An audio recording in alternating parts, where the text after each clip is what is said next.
Buenos días, nuestro tema es la tecnología de vehículos eléctricos e híbridos. Analizaremos su importancia científica y económica, los principios electroquímicos que permiten su funcionamiento y algunas aplicaciones actuales. La presentación se divide en cuatro partes: importancia científica y económica, fundamentos electroquímicos, ejemplos de aplicaciones y el análisis de un artículo científico sobre baterías de ion litio. Los vehículos eléctricos son importantes porque combinan avances científicos, tecnológicos y económicos, además de reducir la dependencia de combustibles fósiles, impulsan el desarrollo de nuevas baterías y tecnologías energéticas. En la importancia científica de los vehículos eléctricos e híbridos, tenemos que constituyen una de las aplicaciones más avanzadas de la electroquímica moderna. Por ejemplo, transforman energía química en energía eléctrica mediante reacciones redox reversibles de alta eficiencia. También integran principios de transferencia electrónica, transporte iónico y almacenamiento energético. Representan también una plataforma tecnológica para el estudio de materiales electroactivos avanzados. Y también, como por último, tienen a impulsar el desarrollo de baterías con mayor densidad energética, estabilidad electroquímica y seguridad operacional. Para la innovación en materiales y tecnologías electroquímicas, tenemos que una batería de ion litio está formada por un ánodo, un cátodo y un electrolito y un separador. Cada componente cumple una función específica que permite el movimiento de los iones de litio y la generación de energía. En la importancia económica y estratégica, tenemos que la electrificación del transporte se ha convertido en uno de los secretos de mayor crecimiento económico y tecnológico. Los beneficios económicos es la expansión de la industria de baterías de ion litio, que hace la construcción de gigafactorías para producción masiva, generando así empleos específicos en electroquímica, ingeniería de materiales, electrónica de potencial, automatización industrial y también reducción de dependencia energética de combustibles fósiles. Además, materiales como el litio, níquel y cobalto se han vuelto recursos estratégicos para la fabricación de baterías. Ventajas enérgicas y contribución a la transición enérgica es sobre los vehículos eléctricos, que pueden aprovechar energía proveniente de fuentes renovables como la solar y la eólica. Por ello son considerados una tecnología clave para reducir emisiones y avanzar un cierto sistema energético más sostenible. Bueno, ahora vamos a ver un poco sobre fundamentos electroquímicos y reacción. En esta sección vamos a ver pues, lo que son componentes electroquímicos, principio de funcionamiento de una batería de ion litio, potencial electroquímico y voltaje celda, vehículos eléctricos, etc. Para comprender el funcionamiento de los vehículos eléctricos e híbridos es indispensable analizar los principios electroquímicos que gobiernan el almacenamiento y la conversión de energía. Las baterías de ion litio son dispositivos electroquímicos capaces de transformar energía química en energía cinética o eléctrica mediante reacciones de oxidación-reducción, conocidas como reacciones redox. En estas reacciones existe una transferencia de electrones entre especies químicas con diferente potencial electroquímico. La oxidación corresponde a la pérdida de electrones por una especie química, mientras que la reducción implica la ganancia de electrones. Ambos procesos ocurren simultáneamente debido a principios de conservación de carga. Durante la descarga de una batería de ion litio, el material anódico, generalmente grafito liquidado, representado como LiC6, como lo podemos ver aquí en la pantalla, experimenta oxidación, perdiendo electrón. Los electrones generados circulan a través del circuito externo produciendo corriente eléctrica, mientras que los iones litios migran por el electrolito. Simultáneamente, en el cátodo ocurre una reducción. En este caso, una estructura laminar de óxido de cobalto de litio acepta electrones e incorpora iones litio. La reacción global puede expresarse como lo que se observa. La diferencia de energía libre de Gibbs asociada a estas reacciones es la responsable de la generación espontánea de energía eléctrica. La magnitud de esta energía se relaciona directamente con el voltaje de la celda mediante la ecuación delta G es igual a menos NFE. Una batería moderna está constituida por cuatro componentes fundamentales: ánodo, cátodo, electrolito y separador. El ánodo actúa como reservorio de litio durante el estado cargado. Normalmente está compuesto por grafito debido a su elevada capacidad de intercalación reversible de iones litio. El cátodo está formado por materiales de estructura cristalina compleja como NMC o LFP, capaces de alojar y liberar iones litios mediante mecanismos de inserción y extracción. El electrolito es una solución conductora iónica generalmente constituida por una sal de litio como LiPF6, disuelta en disolventes orgánicos carbonatados. Su función es permitir el transporte de litio mientras mantiene aislamiento electrónico. El separador es una membrana polimérica microporosa que evita el contacto eléctrico directo entre los electrodos, previniendo cortocircuitos internos. El principio de funcionamiento se basa en la migración de especies iónicas y electrónicas. Los electrones se desplazan externamente por el circuito, mientras los iones de litio se transportan internamente por difusión, migración, electrostática y en menor medida convección dentro del electrolito. La eficiencia de este proceso depende de parámetros como conductividad iónica, resistencia interfacial, coeficiente de difusión y estabilidad electroquímica. Durante la descarga, la energía química almacenada se transforma en energía eléctrica utilizable. En el ánodo ocurre la desintercalación de litio desde las capas grafíticas. Los átomos de litio se ionizan produciendo litio más y electrones. Los electrones atraviesan el circuito externo alimentando la carga eléctrica, mientras que los iones litios migran hacia el cátodo atravesando el electrolito. En el cátodo, dichos iones son nuevamente insertados dentro de la estructura cristalina del óxido metálico mediante una reacción de reducción. Durante la carga ocurre exactamente el fenómeno inverso. Una fuente externa suministra energía eléctrica para forzar un proceso no espontáneo. Los electrones son impulsados nuevamente hacia el ánodo y los iones litio regresan a la estructura grafítica. Desde una perspectiva termodinámica, la descarga representa un proceso espontáneo asociado a una disminución de energía libre de Gibbs, mientras que la carga requiere trabajo externo para revertir dicho estado de equilibrio. Las pérdidas energéticas observadas se deben a polarización óhmica, polarización de activación y polarización por concentración. El voltaje de una batería surge de la diferencia de potencial electroquímico entre ambos electrodos. La fuerza electromotriz de una celda se determina mediante E celda igual a E cátodo menos E ánodo. Este potencial refleja la tendencia termodinámica de transferencia electrónica entre las interacciones. La relación entre potencial y energía libre viene dada por la ecuación de delta G es igual a menos NFE, donde N representa el número de electrones transferidos, F la constante de Faraday y E el potencial de celda. Cuando las concentraciones difieren de las condiciones estándar, el potencial se describe mediante la ecuación de Nernst. Esta ecuación demuestra que el voltaje depende de la temperatura y la actividad química de las especies involucradas. Por esta razón, el estado de carga de una batería modifica continuamente su potencial eléctrico. Los Battery Electric Vehicles, o BEV, dependen exclusivamente de energía almacenada en baterías recargables. Desde el punto de vista energético, presentan eficiencias globales cercanas al 85 o al 95%, considerablemente superiores a los motores de combustión interna, cuyo rendimiento raramente supera el 40%. Sus componentes principales incluyen el paquete de baterías de ion litio, el sistema de gestión electrónica BMS, el inversor de potencia, el motor eléctrico síncrono o de inducción y el sistema de carga. El inversor convierte corriente continua proveniente de la batería en corriente alterna trifásica para alimentar el motor. La elevada eficiencia se debe a que la conversión electroquímica y electromagnética presenta menos etapas disipativas que la conversión termoquímica de combustibles fósiles. Sin embargo, persisten desafíos relacionados con degradación electroquímica, densidad energética, infraestructura de recarga y gestión térmica. Los vehículos híbridos combinan un motor de combustión interna con uno o varios motores eléctricos y un sistema electroquímico de almacenamiento. Existen diferentes arquitecturas. En la configuración serie, el motor térmico no impulsa directamente las ruedas. Su función es accionar un generador eléctrico que alimenta el motor de tracción. En la configuración paralelo, tanto el motor térmico como el eléctrico pueden suministrar potencia mecánica simultáneamente. La configuración serie paralelo integra ambas estrategias mediante sistemas planetarios de distribución de potencia. Desde una perspectiva energética, los HEV buscan operar el motor térmico en regiones de máxima eficiencia termodinámica, mientras la batería absorbe fluctuaciones transitorias de demanda energética. Esto reduce consumo de combustible, emisiones contaminantes y pérdidas asociadas a regímenes de operación ineficientes. El frenado regenerativo constituye una de las aplicaciones electroquímicas más relevantes dentro de la movilidad eléctrica. Durante la desaceleración, el motor eléctrico cambia su motor de operación y actúa como generador. La energía cinética del vehículo, que normalmente sería disipada en forma de calor por los frenos convencionales, se convierte en energía eléctrica. Esta energía generada es enviada nuevamente al sistema de almacenamiento electroquímico. A nivel electroquímico, el proceso favorece la reinserción de iones litio dentro de la estructura anódica mediante reacciones de reducción. La recuperación energética puede alcanzar entre 10 a 30% de la energía consumida dependiendo de las condiciones de conducción. Además de incrementar la autonomía, reduce significativamente el desgaste mecánico de los sistemas de frenado. El Battery Management System es el cerebro electrónico de baterías. Aquí tenemos una imagen en donde su función principal consiste en supervisar continuamente parámetros críticos como voltaje, corriente, temperatura, estado de carga y estado de salud. El BMS realiza estimaciones complejas utilizando algoritmos electroquímicos o modelos equivalentes de circuito y técnicas de observación de estados. También ejecuta el balanceo de celdas para minimizar diferencias de voltaje entre elementos individuales del paquete. Este proceso es fundamental porque pequeñas desviaciones pueden acelerar mecanismos de degradación como crecimiento de la capa CI, deposición metálica de litio, disolución de metales de transición, fatiga mecánica de materiales activos, entre otros. Además, controla sistemas de enfriamiento y protección para evitar fenómenos de fuga térmica o thermal runaway, uno de los riesgos más importantes en baterías de alta energía.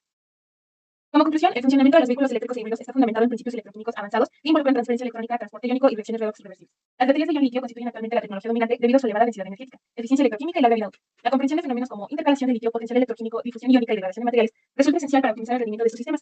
Asimismo, tecnologías complementarias como el frenado regenerativo y los sistemas BMS permiten maximizar la eficiencia energética y la seguridad operativa. Finalmente, el desarrollo de nuevas químicas de almacenamiento, incluyendo baterías de estado sólido, sodio-ion y litio-azufre, representan una de las áreas más prometedoras para la evolución futura de la movilidad eléctrica sostenible. Muy bien, ¿qué ejemplos tenemos sobre la aplicación de tecnologías de vehículos eléctricos? En esta ocasión, seleccionamos un caso relativamente cercano a nuestra realidad aquí en Latinoamérica, la flota de autobuses eléctricos en Chile y, como pueden ver en los apartados, nos vamos a centrar en sus baterías y los compararemos tanto con los tradicionales motores de combustión interna o MSI, como con las baterías alternativas. Entonces, ¿qué sabemos de estos autobuses? Con más de 4.400 unidades en circulación, Chile busca liderar la transición a la movilidad sustentable con ayuda de la inversión china.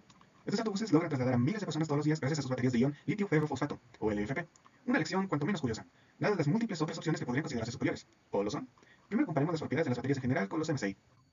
La primera ventaja que cualquiera pensaría es el silencio, y no se equivocan. Con más de 30 decibelios de diferencia, un autobús eléctrico es bastante más silencioso que uno a gasolina, emitiendo la misma cantidad de ruido que podría esperarse de un salón de clases común, incluso menos. Asimismo, la unidad es capaz de entregar potencia bastante más rápido que un MSI. Esto se debe al funcionamiento de ambos motores. Mientras que el MSI está sujeto al movimiento de sus pistones, la tecnología del motor síncrono de imanes permanentes permite al autobús eléctrico ser capaz de responder de forma casi inmediata al acelerador. La fiabilidad es otro aspecto importante. Con hasta 2 órdenes de magnitud en diferencia de cantidad de componentes, es innegable que un motor eléctrico es ampliamente superior en cuestión de fiabilidad y mantenimiento. En cuanto a emisiones, es obvio que el motor eléctrico domina, aunque dependiendo de las baterías puede que la diferencia no sea tan grande.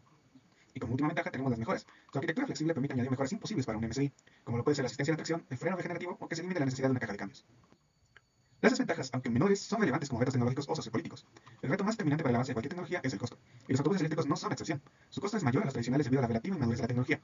Por otro lado, la autonomía de las unidades es limitada. Se requiere cargar todos los días las baterías para mantenerlos operativos y por muy rápidos que sean los cargadores, sigue siendo un problema que solucionar. Siguiendo este hilo, tenemos el clima. Temperaturas muy frías pueden bajar la autonomía del vehículo y terminar en un proceso de litiación, lo que saca el líquido de la reacción y daña la forma irreversible de las baterías. Asimismo, altas temperaturas aceleran la degradación del material y pueden terminar en un incendio en los casos más graves. La última desventaja de destacar es el uso de metales en conflicto. Las tierras raras como manganeso o cobalto suelen provenir de minas con condiciones laborales que rozan esclavitud, y reciclar estos materiales es un proceso dañino para el medio ambiente. Si bien esto no afecta a las baterías LFP, existen variantes que añaden manganeso a las celdas. Estas baterías se conocen como LMFP, lo cual es a la vez una mejora y un conflicto de intereses. Ahora, ¿por qué usar LFP y no NMC o NCA? Alternativas a las baterías LFP pueden ser las baterías de níquel con manganeso cobalto, NMC, o níquel cobalto aluminio, NCA. Frente a estas baterías, el LFP posee propiedades muy interesantes. Primero se destaca la estabilidad térmica del LFP, pues su estructura cristalina de tipo olivino es tan superior que no requiere refrigeración especializada, lo que disminuye significativamente el peso y el volumen de la unidad.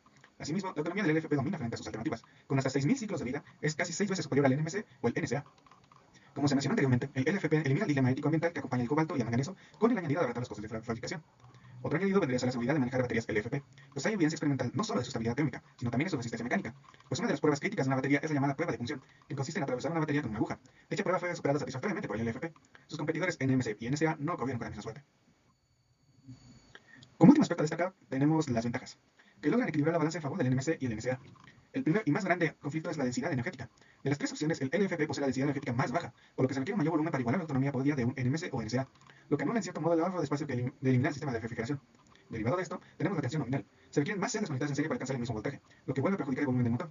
Por otro lado, medir la batería restante de un sistema LFP es extremadamente complicado, debido a que posee una curva de voltaje extremadamente plana, lo que implica que métodos convencionales para la determinación del estado de carga no sean suficientes y se requiera tanto equipo como métodos analíticos bastante más complejos para obtener una medición fiable. Todo esto sumado crea uno de los mayores problemas del LFP, el peso. Los sistemas LFP son bastante más pesados que los NMC o NSA, lo cual en un autobús podría no significar mucho, pero es un gran impedimento en otros medios de transporte. Entonces, ¿qué podemos concluir? La tecnología sigue muy verde, llena de potencial y áreas de mejora. Ninguna tecnología es perfecta, pero en su conjunto forma la promesa de un futuro más sustentable. Ahora, en el aspecto 4, vamos a hablar del artículo científico que seleccionamos como equipo. Se titula Baterías de iodo-litio, características y apolítica. El objetivo del artículo es presentar los conceptos fundamentales de las baterías de iodo-litio de una manera accesible, cómo funcionan, qué tipos existen, cuáles son sus fallas de seguridad y cómo se gestionan. El artículo está dividido en 4 secciones. La primera establece toda la terminología necesaria para entender el mundo de las baterías. La segunda clasifica los tipos de baterías en primarias, que son las que no se recargan, y secundarias son las recargables como iodo-litio. Y la tercera sección es la más densa del artículo. ¿Por qué? Porque nos habla sobre los tipos de baterías de litio, sus aplicaciones en distintas industrias y sus problemas de seguridad. Y la cuarta sección explica el sistema de gestión de batería, también conocido como el BMS, que es básicamente lo que mantiene la batería viva, segura y predecible en cualquier aplicación, incluyendo los autos eléctricos. Ahora, antes de entrar a los estados del artículo, los autores establecen la base electroquímica de toda batería, sin importar el tipo. Tiene 4 partes fundamentales. Se puede visualizar en la imagen izquierda que estoy circulando. El ánodo es el electrodo negativo. Durante la descarga va a sufrir una reacción de oxidación, es decir, va a perder electrones en las baterías de litio-ion. El ánodo es el grafito, una materia que tiene la capacidad de intercalar el litio entre sus capas, como si lo atrapara dentro de su estructura cristalina. El cátodo, todo lo contrario, es el electrodo positivo. Durante la descarga va a sufrir la reacción contraria, una reducción, o sea, va a ganar electrones, que en el ánodo libera. El material del cátodo es lo que define el tipo de batería, ya sea óxido de cobalto o de litio, o si es el fosfato de hierro y de litio, y así es lo que vamos a ver en un momento. El electrolito es una parte que la gente suele ignorar, pero es crítico. No conduce electrones, es lo más importante. Solo conduce iones de litio. Es una solución de sal de litio en solvente orgánico. Típicamente puede ser como el hexafluorosulfato de litio, que es el electronitro. Y los electrones se tienen que ir obligatoriamente. ¿Por qué? Porque el circuito externo, y eso es justamente lo que genera la corriente eléctrica que mueve el motor. Y finalmente, el separador es una membrana porosa que permite el paso de iones, pero físicamente evita que el ánodo y el cátodo se toquen entre sí. Si se tocan, hay un cortocircuito directo, y esto es uno de los problemas que vamos a ver más adelante. Ahora, ¿por qué el ion? Densidad energía superior. Una de las imágenes más importantes del artículo es esta gráfica, que se conoce como el diagrama Rorschach, lo que compara en distintos tipos de baterías en 2 dimensiones al mismo tiempo. El eje horizontal muestra una densidad de energía gravimétrica, que tan ligera es la batería en relación a la energía que se almacena, medida en watts por kilogramo. El eje vertical va a mostrar la densidad volumétrica, que tan compacta es en watts por litro. Muy bien, lo que nos dice la gráfica es muy clara. Las baterías de iodo-litio están en la esquina superior derecha, que es la zona ideal. Son las más ligeras y las más compactas de todas las tecnologías convencidas, comparado con las baterías de ácido plomo que todos conocemos de los autos de gasolina, las litio-ion, que almacenan hasta 3 veces más de energía en el mismo peso. Eso tiene una aplicación práctica enorme para los vehículos eléctricos. Un Tesla Model 3 tiene un pack de aproximadamente 75 kWh. Si ese mismo pack fuera de un ácido de plomo, pesaría alrededor de 1500 kilogramos, más que todo el automóvil. Con ion litio pesa 480 kilogramos. Sin esa ventaja de densidad de energía, el auto eléctrico simplemente no sería viable.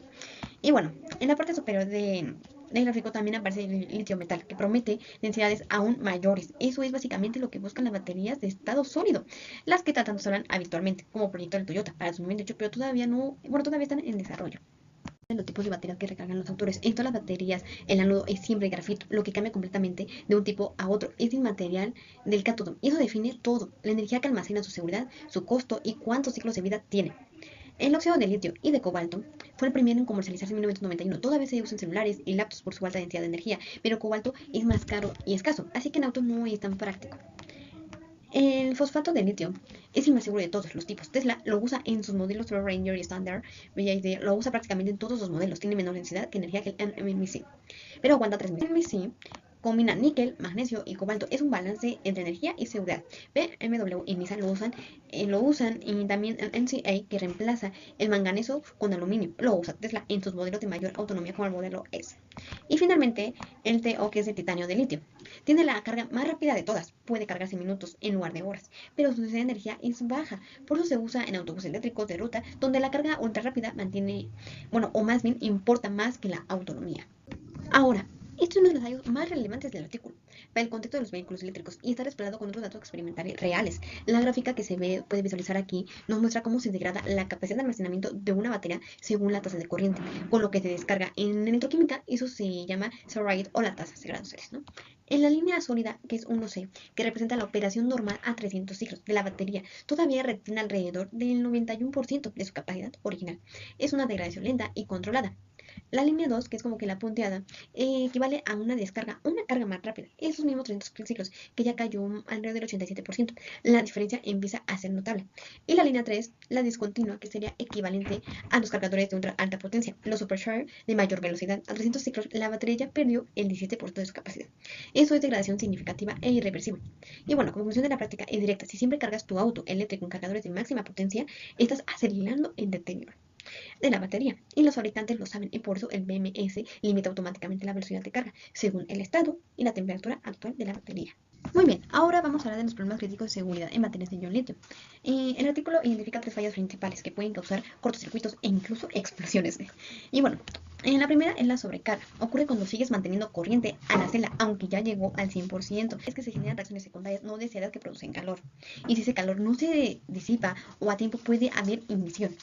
Y bueno, la solución que nos menciona el artículo es que el circuito de protección del MMS que vamos a ver más adelante, que se detecta cuando el voltaje llegó al límite establecido en la hoja técnica y corta la corriente automática. El segundo es la fuga térmica, o thermal runaway, como se llama en inglés, y es el más peligroso de los tres. Ocurre cuando la batería se somete a condiciones fuera del rango permitido, demasiado voltaje, demasiada corriente o temperatura extrema. Lo que pasa es una reacción exotérmica en cadena. La temperatura sube, eso acelera las reacciones que generan más calor, que sube más la temperatura, hasta la celda falla de forma catastrófica. Y la solución que se nos proporciona en nosotros es un sistema de refrigeración activo con líquido, refrigerante o aire que mantenga el pack dentro del rango seguro de temperatura en todo momento. Y por último, el tercero, que es el crecimiento de las densidades del litio. Cuando se descarga muy rápido o a temperaturas muy bajas, el litio no tiene tiempo de intercalarse de manera ordenada o la red de grafito. En cambio, se deposita como litio metálico en forma de filamentos finos, las dendritas que creen desde el ánodo hacia el cátodo. Cuando esos filamentos perforan el separador, conectan físicamente el ánodo y el cátodo y hay cortocircuito interno. La falla es prácticamente siempre irreversible. Por eso los autos eléctricos en climas fríos recomiendan precalentar la batería antes de cargar. Sistema de gestión de batería, el BMS, es básicamente la computadora dedicada que supervisa la batería en tiempo real durante cada segundo de operación. Lo que monitorea se puede visualizar en esta diapositiva. La corriente de entrada y salida, el voltaje de cada celda individualmente, la temperatura en distintos puntos del pack, la impedancia interna, que es un indicador de cuánto se ha deteriorado la batería con el tiempo. Con toda esta información, el BMS estima 2 parámetros que los autores del artículo destacan como fundamentos. El primero es el state of charge, que te dice cuánta energía tienes disponible en ese momento. Es básicamente equivalente al medidor de gasolina de tu auto, solo que para la batería, ¿no? El segundo es el state of health, que te dice qué porcentaje de la capacidad original conserva la batería después de todos los ciclos de uso. Una batería nueva en el 100%, y bueno, cuando baja el 70 o 75%, muchos fabricantes lo consideran el final de su vida útil para el auto, aunque todavía puede usarse, y para el almacenamiento de estacionario de energía. Y aquí está todo lo interesante. El SOC y el SOC no pueden medirse directamente a ningún instrumento. Se tiene que estimar usando modelos matemáticos a partir de variables que se miden. Por eso el BMS tiene algoritmos integrados. Posible. Sin el BMS, una batería de ion litio no sería segura para ninguna aplicación y mucho menos para un vehículo eléctrico. Nos podríamos quedar a la mitad del camino. Muchas gracias.